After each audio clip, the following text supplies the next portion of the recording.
Bien, continuamos. Déjenme nuevamente subir un poquito el volumen del micrófono.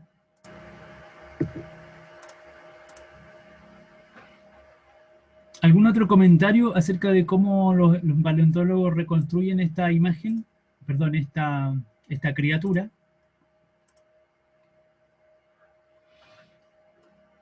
Solamente quiero retomar la idea del método científico en el sentido de que estamos de acuerdo en que los paleontólogos, así como nosotros, realizamos hipótesis. Cuando nos hicimos la pregunta o eventualmente imaginamos de qué manera este animal se desplazaba, lo que estamos haciendo justamente es formular inferencias. Y esas inferencias pueden justamente corresponder a una hipótesis acerca de cómo estaba organizado el esqueleto de este animal. La duda que a mí me genera o que yo les plantearía es en relación a de qué manera a partir de la hipótesis podemos llegar o podemos avanzar hacia un, entre comillas, mejor resultado. ¿Cómo haría el paleontólogo para estar seguro de que su resultado es mejor que otro, eventualmente?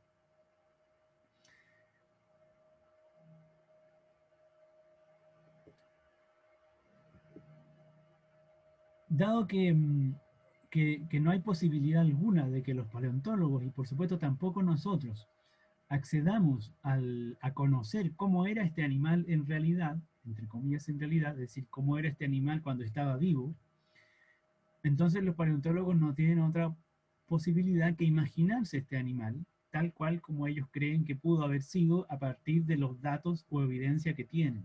Y esta evidencia correspondería a los huesos que encontraron, correspondería al ambiente geográfico y eventualmente a los vestigios del clima de la época, eventualmente a otros antecedentes de otros descubrimientos del mismo tipo de hueso, y por lo tanto a lo mejor algún elemento de juicio adicional, por ejemplo asociado al tipo de alimentación, y por supuesto también a las creencias o convenciones acerca de en qué consistía la anatomía de los dinosaurios hace 80 millones de años atrás. Aquí vemos, por ejemplo, cómo justamente los paleontólogos se imaginan en primera instancia a este animal. Y se lo imaginan más o menos como un, podríamos decir, un reptil o un lagarto alado. Si ustedes se fijan, ¿cierto? Tiene esas características de parecer un reptil con una estructura alar que parece ser una especie de cartílago, así como el de los murciélagos, ¿cierto? Y entonces, en base a esta imaginación, a esta hipótesis, podríamos decir, eh, los paleontólogos elaboran una propuesta coherente respecto de cuál podría haber sido la composición o la estructura del esqueleto del dinosaurio. Esto sería una hipótesis, efectivamente. El problema para los paleontólogos es que es difícil para ellos poner a prueba esta hipótesis. No hay manera de hacer un experimento que les permita justificar que la hipótesis es la adecuada. Simplemente lo que pueden hacer es ofrecer antecedentes, ofrecer argumentos a favor de la hipótesis y por lo tanto respaldar su propuesta con mayor o menor coherencia en la reconstrucción. Fíjense que lo que pasa 20 años después, porque estamos hablando finalmente de evidencia fósil que, que corresponde a un registro histórico. Nosotros trabajamos con estos huesos de esta especie de dinosaurio que efectivamente fueron un problema paleontológico hace unos 20, 25 años atrás. Y es un trabajo que continúa ocurriendo en el sentido de que nuevos hallazgos asociados a la misma especie o al mismo tipo de animal y nuevas interpretaciones de parte de distintos grupos de trabajo van revisando lo que se ha hecho anteriormente. Y entonces, 20 años después, ante algunos hallazgos nuevos, como por ejemplo vestigios de que aparentemente este animal tenía plumas, entonces la reconstrucción actual de este dinosaurio es más parecido al animal de esta imagen. a diferencia de la imagen que teníamos antes. ¿Se fijan?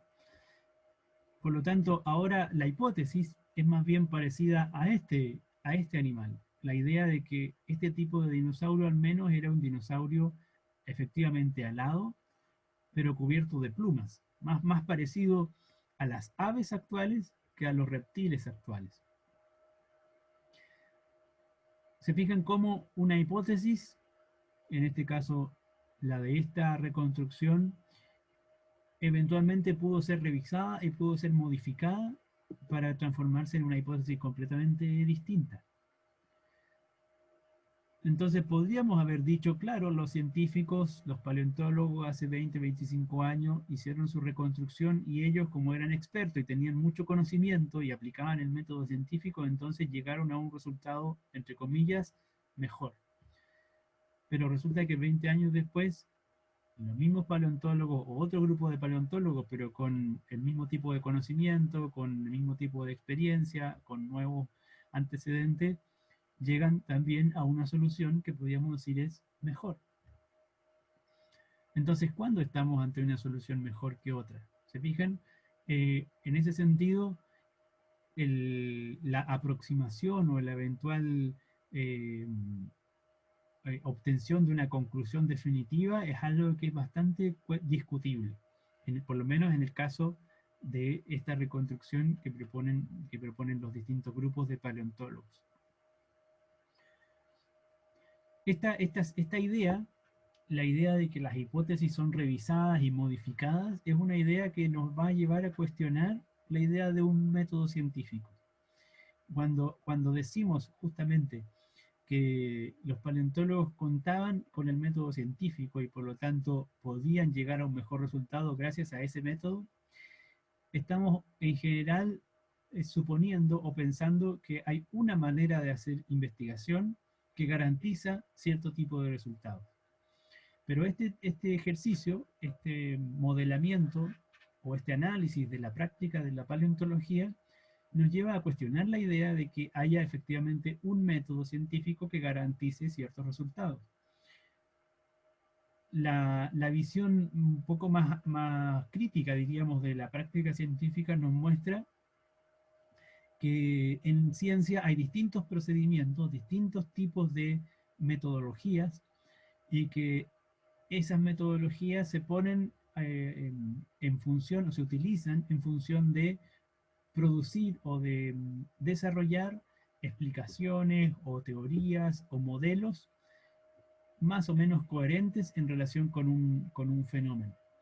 Y en general esos resultados o esas propuestas científicas siempre van a estar sujetas a revisión. Por lo tanto, no hay un método que garantice ningún tipo de resultado. Efectivamente, hay algunas disciplinas en las cuales los investigadores sí cuentan con la posibilidad de poner a prueba sus hipótesis. Por ejemplo, en la química eventualmente o en la física, uno puede formular hipótesis y luego ir a un laboratorio y poner a prueba la hipótesis en el laboratorio. En ese caso hablamos de ciencias experimentales, porque que tienen la posibilidad de realizar experimentos. Pero la paleontología no tiene ninguna posibilidad de realizar experimentos. Por lo tanto, no tiene esta capacidad para poner a prueba hipótesis. Y eso no significa, y este es el punto, no significa que ese tipo de conocimiento no sea científico. Por lo tanto, hay que tener mucho cuidado con pensar que para hacer ciencia necesariamente tenemos que seguir un método científico en el cual se ponen a prueba las hipótesis mediante experimentos. Es un tipo de investigación, el de la investigación experimental, pero no es el único tipo de investigación científica. Bueno, siguiendo la reconstrucción del proceso que ocurrió en este caso, en el caso de este dinosaurio, podemos imaginar, siguiendo esta viñeta, que en su ambiente original el dinosaurio lo tenemos aquí representado con las características que podemos visualizar.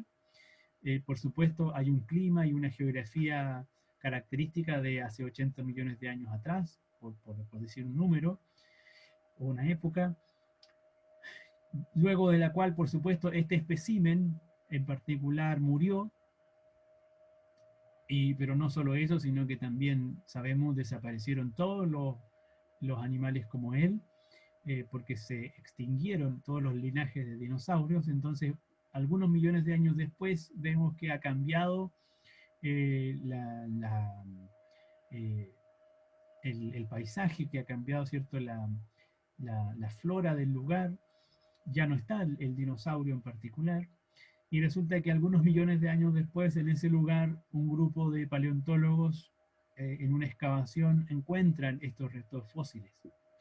Y la práctica de estos paleontólogos es justamente a partir de esos antecedentes, que vamos a decir son antecedentes empíricos, porque corresponden justamente a datos o a evidencia que proviene del mundo natural, del mundo físico, en este caso los huesos fosilizados, usando esos elementos y usando otros elementos de juicio, como los que hemos mencionado, como el análisis de la geografía, del clima de la época, de eventualmente otros vestigios fósiles que se encuentran en el mismo lugar o en otros lugares, se ponen en relación de manera crítica para elaborar un modelo o una reconstrucción, en este caso, del fenómeno. Y el fenómeno era el dinosaurio que se supone vivió hace 80 millones de años atrás.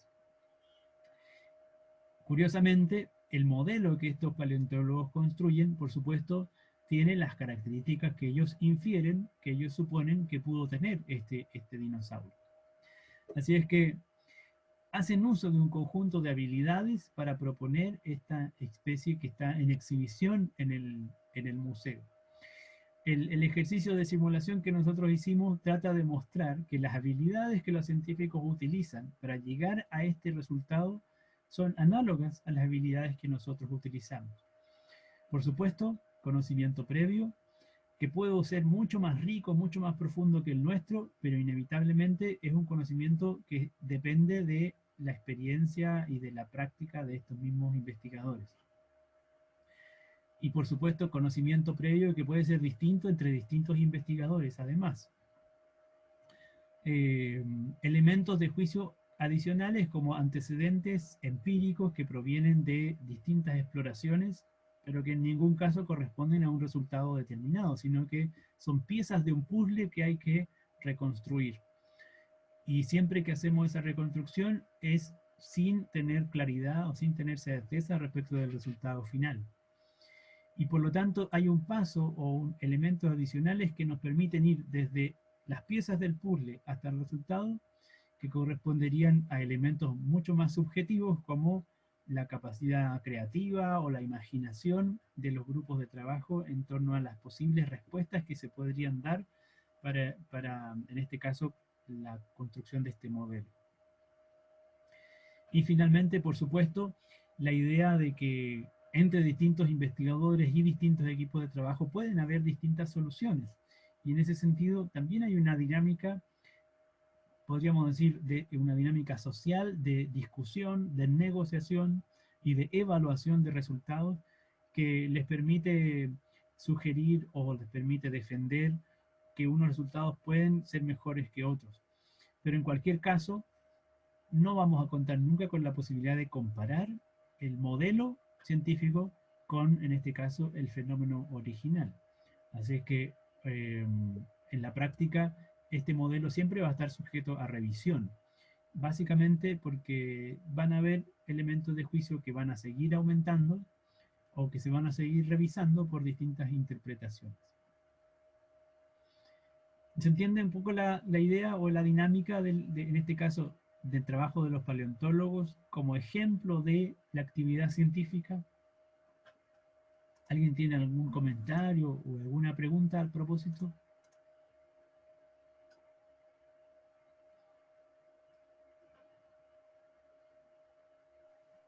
No, profe, por mi parte todo claro. Ya, gracias Sofía. Bueno, dado entonces este ejercicio de revisión de la reconstrucción de un modelo o de la construcción de un modelo científico, a modo de ejemplo, podemos utilizar estas ideas para tratar de formalizar cuáles podrían ser algunas características del conocimiento científico. justamente algunas de las que hemos mencionado. En este ejemplo en particular, lo que podemos decir es los modelos que construyen los científicos, o las teorías, o las leyes, o como sea que le llamemos, están siempre sujetas a revisión. Por lo tanto, pueden cambiar. Como vimos en el caso del dinosaurio, los paleontólogos partieron pensando que podía haber sido una especie de reptil. Y hoy en día piensan que más bien parece ser que fue una especie de ave, digamos, más parecida a las aves actuales que a los reptiles actuales. En ese sentido, hay una modificación muy significativa del modelo. Y por lo tanto, podemos decir, los modelos científicos o el conocimiento científico es tentativo, está sujeto a modificaciones, es provisional. Y esto en ese sentido podríamos considerarlo una característica del conocimiento científico. Por otra parte, estuvimos de acuerdo en que tanto los paleontólogos como nosotros hacemos uso de nuestro conocimiento previo y de nuestra experiencia previa para poder proponer soluciones, para poder llegar a un cierto resultado. Y esos elementos, con tanto conocimiento como experiencia, son elementos de nuestra subjetividad, porque cada uno probablemente hizo lecturas distintas, tuvo estudios diferentes, ha tenido trayectorias profesionales distintas, proviene de un contexto, de un espacio cultural particular, y por lo tanto hay elementos subjetivos que están presentes también en los modelos o las propuestas que los científicos realizan. Y esos elementos subjetivos se ven adicionalmente complementados con, por supuesto, nuestra capacidad o la capacidad creativa de los científicos y de los grupos de investigación, y por lo tanto con su capacidad para imaginar mundos posibles, imaginar los contextos o imaginar las conductas o imaginar los posibles resultados de un determinado fenómeno. Estos tres elementos que aparecen más o menos representados en este ejercicio, si uno coincide en que el ejercicio corresponde a un modelo de la práctica científica, entonces efectivamente corresponderían también, hasta cierto punto, en características de la actividad científica y en características del conocimiento científico.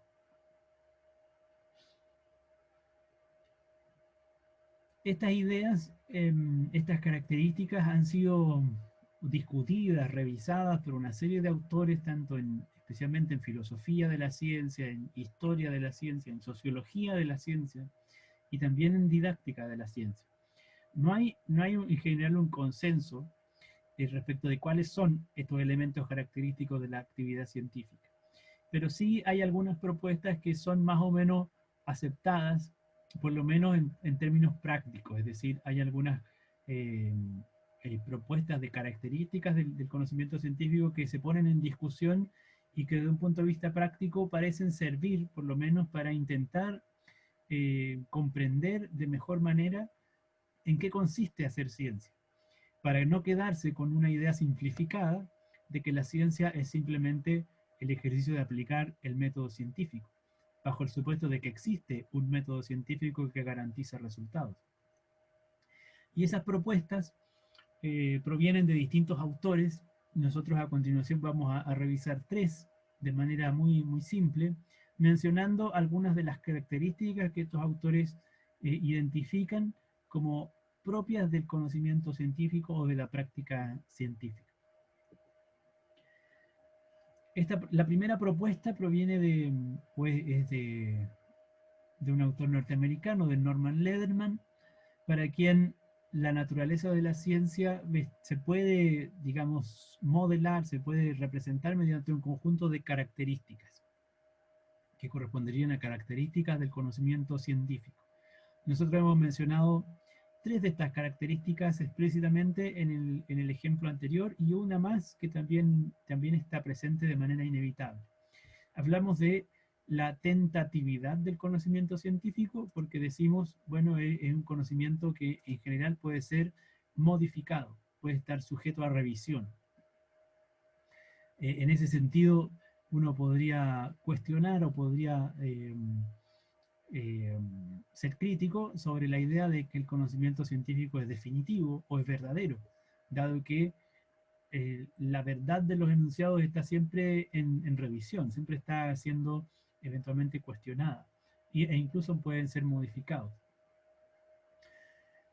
Eso es la tentatividad del conocimiento científico. También hablamos de los elementos subjetivos asociados tanto al conocimiento como a la experiencia previa de los investigadores y también a la imaginación y creatividad que ellos pueden demostrar justamente en las propuestas de solución que presentan para los distintos fenómenos.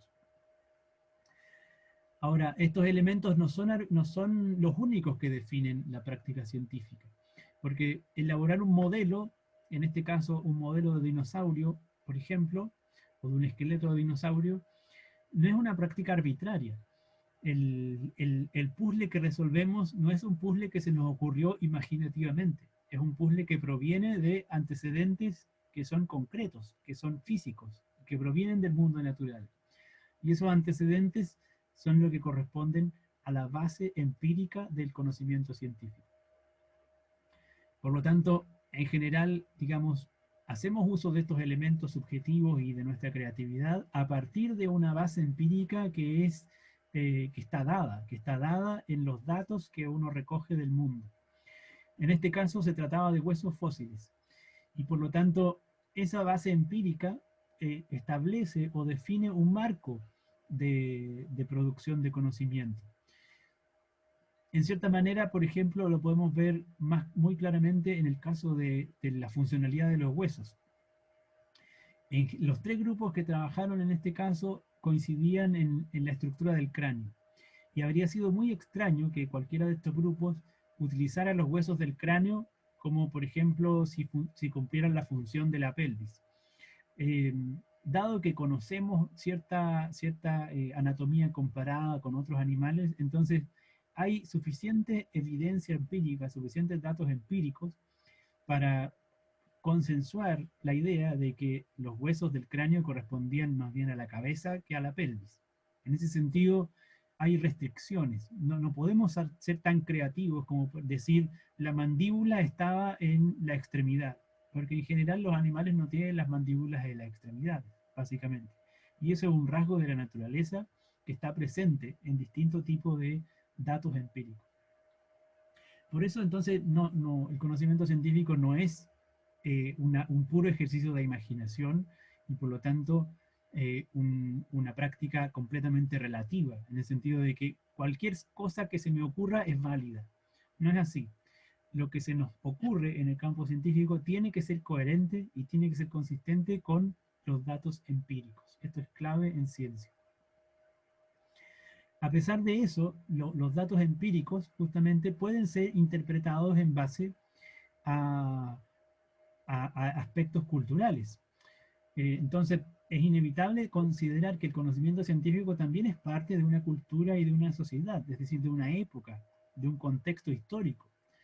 Y eso explica, por ejemplo, el hecho de que los antecedentes empíricos con lo que contaban los paleontólogos hace 25 años atrás se podían interpretar como que los dinosaurios correspondían a reptiles o a una especie de reptiles.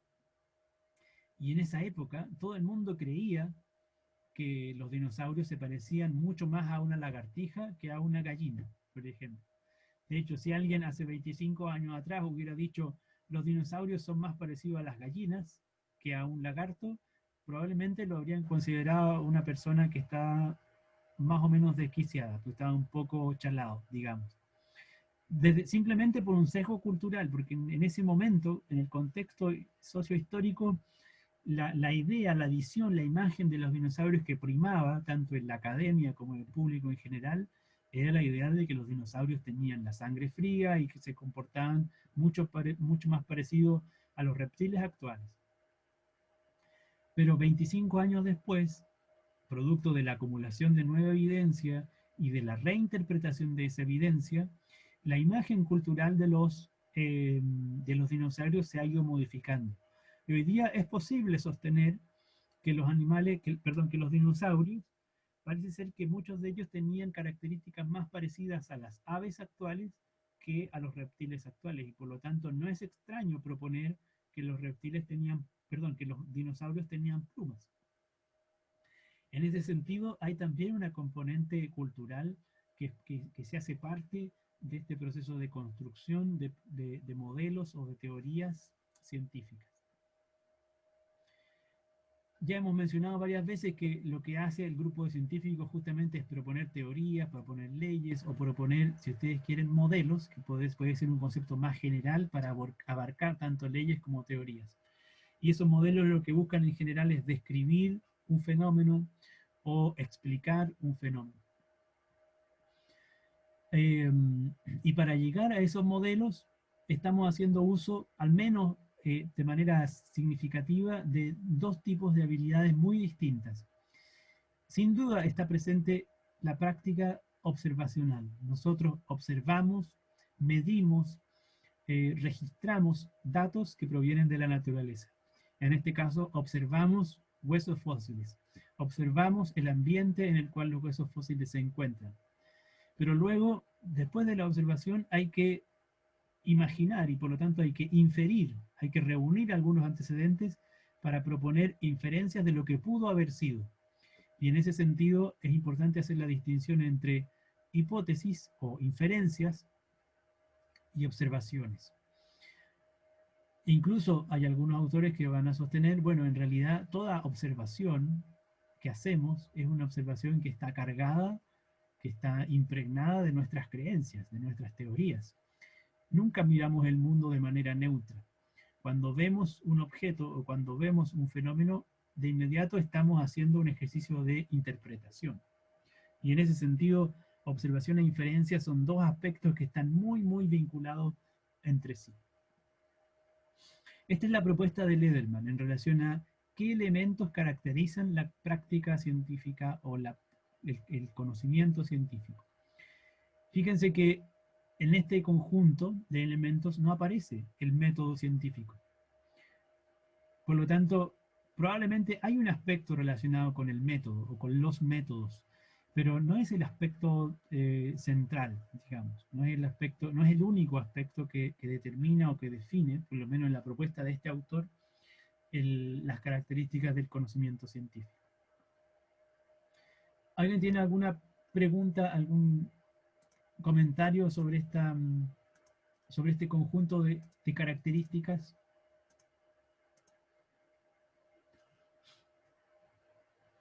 ¿Se entiende la relación entre esta propuesta, que es una propuesta teórica, acerca de qué es la ciencia, es decir, acerca de la naturaleza de la ciencia, con el taller o el ejercicio que hicimos de los paleontólogos?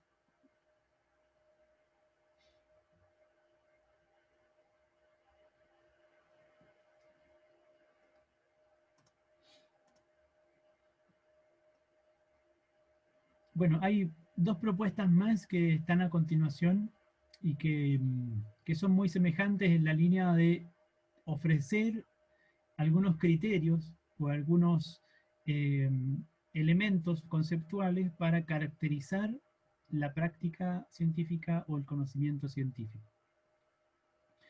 Vamos a mencionar simplemente algunos de estos elementos para visualizar que no hay un consenso completo justamente acerca de la naturaleza de la ciencia. Hay elementos que son discutibles o que son discutidos y que pueden ser parte o no de estos elementos distintivos. Y por supuesto también hay mucho debate en torno a si estos elementos característicos se aplican a cualquier disciplina o a lo mejor hay algunas disciplinas que son más científicas que otras, entre comillas. En cualquier caso, estas visiones o estas propuestas apuntan a hacer una visualización o tener una comprensión más compleja de la actividad científica, una visión más crítica de la actividad científica.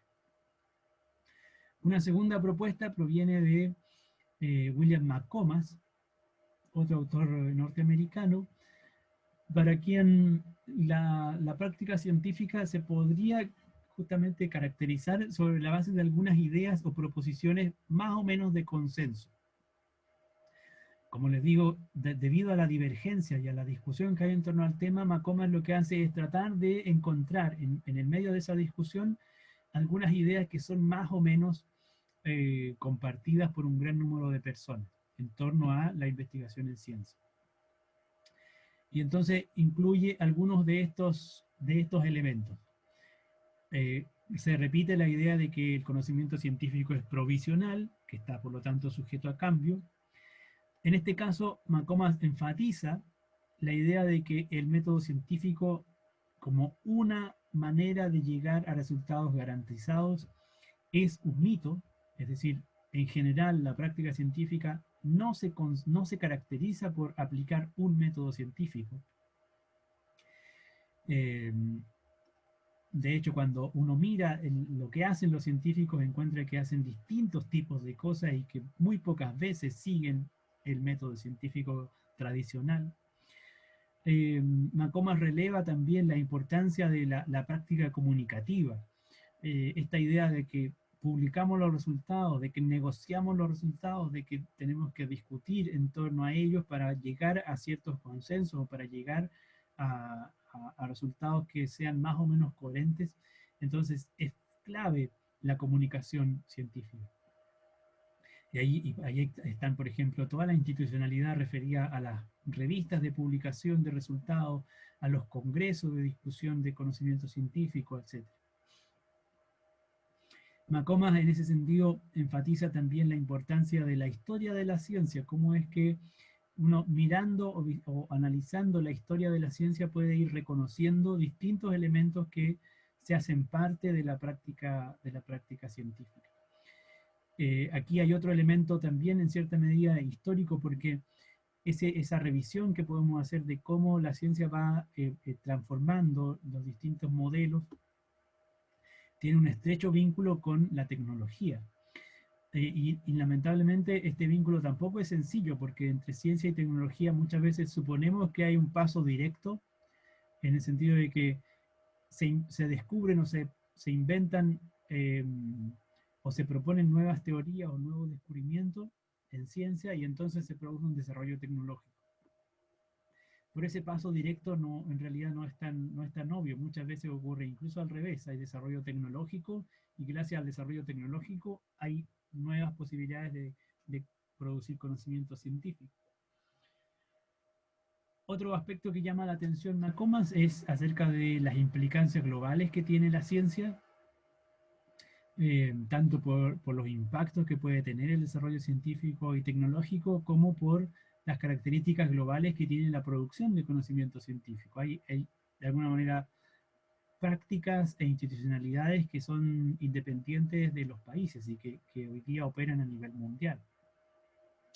Y desde ese punto de vista, entonces, hay toda una componente asociada a la investigación científica que tiene que ver con las decisiones que tienen impactos o que tienen supuestos éticos que hay que someter a evaluación. Justamente hay movimientos que se han desarrollado en torno a cómo ir democratizando la práctica científica de manera que las decisiones que se adoptan en ciencia tengan en consideración también los impactos sociales o su vínculo con el mundo social. Y en ese sentido, ¿cuáles son las dimensiones éticas de la investigación? Es un ámbito crucial en torno a la evaluación de la ciencia.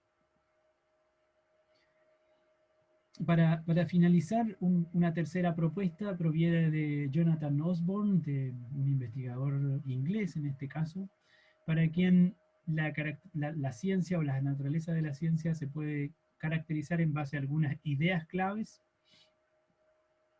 Y de nuevo aquí aparecen algunos elementos que estaban ya en otras de las propuestas, pero otros también que son novedosos. En general, por supuesto, aquí están solamente los títulos. Hay que pensar en que cada uno de estos títulos hay que desarrollarlos con mayor detalle. Por ejemplo, la relación entre ciencia y certeza. Para Osborne, por supuesto, en la línea de los pensadores anteriores, la ciencia ofrece aproximaciones, ofrece modelos que son representaciones eventualmente simplificadas de los fenómenos, y en ese sentido nunca hay certeza en el conocimiento científico, hay aproximaciones que son más o menos adecuadas de acuerdo a las características y antecedentes del fenómeno que se tiene o que se enfrenta. pero es cuestionable esta idea de que el conocimiento científico ofrece certezas o ofrece conocimiento verdadero. La clave, otro dato clave, la importancia y el valor y el significado de los datos, que como veíamos antes son el, el puente o el contacto con el mundo empírico. Las características que tiene el método científico o distintos tipos de método científico, bajo qué condiciones este método se aplica y en qué momentos o en qué áreas resulta más o menos pertinente. Entendiendo que no es justamente un elemento único y definitorio para decidir sobre la práctica científica. La distinción entre formular hipótesis y formular predicciones. Una cosa es formular posibles respuestas a un problema, como proponer un modelo respecto de cómo pudo haber sido un dinosaurio. Otra cosa distinta es hacer predicciones. Si es que la hipótesis fuera correcta, entonces, ¿qué es lo que ocurriría? ¿Qué es lo que ocurrirá? Si es que nuestro modelo es el adecuado, entonces, ¿qué podemos predecir respecto del comportamiento o respecto de, qué sé yo, la alimentación del dinosaurio, etcétera? Hay que hacer una distinción entre estos dos tipos de elementos que están presentes también en la práctica científica. Otros aspectos sociales que son claves y que hemos mencionado: el cuestionamiento de las ideas, el cuestionamiento de los modelos y también la colaboración en la producción de esos modelos. En ese sentido, hay un proceso de desarrollo histórico de la ciencia que está asociado justamente a los contextos y a las prácticas culturales en las cuales los científicos se encuentran y que de alguna manera se ven enriquecidos por la diversidad cada vez mayor de la práctica científica. Bueno, vamos a continuar haciendo algunos vínculos, algunas relaciones con las características de la ciencia, mencionando algunos de estos elementos en las sesiones que vienen y en relación justamente con la enseñanza de la ciencia, porque de lo que se trata es de ir desarrollando una comprensión más compleja de la naturaleza de la ciencia para incorporarla en nuestra enseñanza de la ciencia.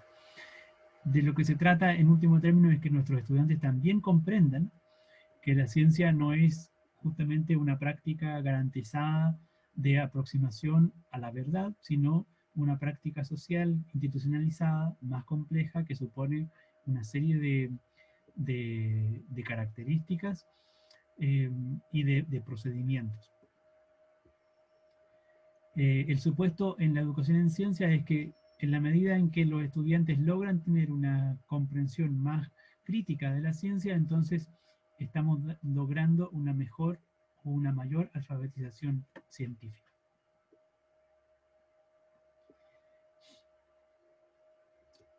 Para cerrar, bueno, quiero dejarles con estas dos preguntas en torno a la clase. Espero que hayan reconocido algunos elementos interesantes o pertinentes para enriquecer su visión de la ciencia. Por eso me gustaría que se hagan la pregunta acerca de qué es lo que creen haber aprendido a partir de esta sesión, y especialmente en contraste con el taller, con el ejercicio de la paleontología que simularon. Y por otra parte, ¿con qué área o con qué dimensión del modelo de CPC de Magnusson y sus colaboradoras creen ustedes que se relaciona su conocimiento acerca de las características de la ciencia? ¿Con cuál de estas cuatro dimensiones que estamos considerando como claves dentro del desarrollo del CPC dirían ustedes que está especialmente relacionado su conocimiento acerca de la naturaleza de la ciencia?